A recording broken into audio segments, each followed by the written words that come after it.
ગઈકાલે રાત્રે તરણેતર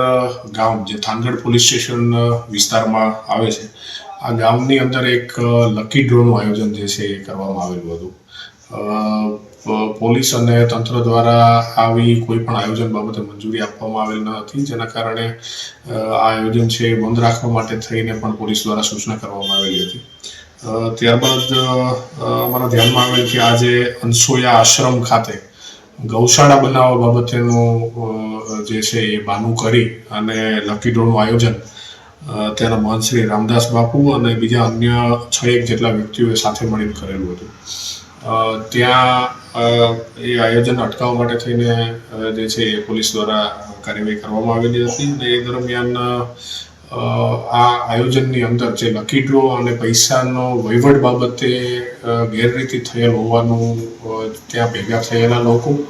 અને ડ્રોની અંદર જે પણ વ્યક્તિઓ ભાગ લેતા હતા એમના દ્વારા આક્ષેપ કરવામાં આવેલો હતો અને ત્યાં આયોજકો અને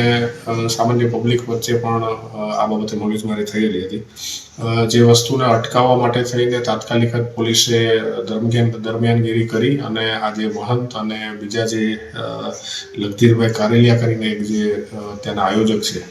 એમને તાત્કાલિક ત્યાંથી લઈ જઈ અને પોલીસ સ્ટેશન ખાતે લઈ જવામાં આવેલા હતા અને અન્ય એમની જે પણ સાધન સામગ્રી છે એ બધી વસ્તુઓને પણ સાથે રાખી હાલમાં આ તમામ લકી ડ્રોમાં કઈ પ્રકારની શું વ્યવસ્થા હતી અને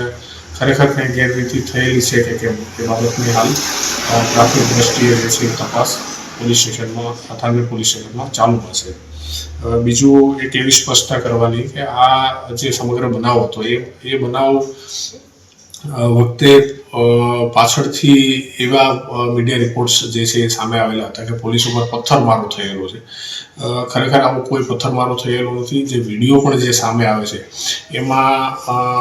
માત્ર અને માત્ર પબ્લિક દ્વારા એ જે આયોજક જે છે એમના પ્રત્યેના રોષના અનુસંધાને જે છે એ હોબાળો ત્યાં થયેલો હોય એવું જે છે એ અમારા દ્વારા પણ તપાસ કરવામાં આવેલી છે અને વેરીફાઈ પણ થયેલું છે. આ સિવાય અન્ય કોઈ પથ્થરમારો કે કોઈ ગાડીને નુકસાન કે કંઈ થયેલું હોય એવું અમારા ધ્યાને આવેલું નથી અને જે પણ આ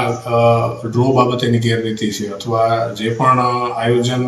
કરવામાં આવેલું છે જેની મંજૂરી પણ લેવામાં આવેલી નથી એ બાબતની આગળની કાયદેસરની કાર્યવાહી જે છે એ પોલીસ દ્વારા કરવામાં આવશે.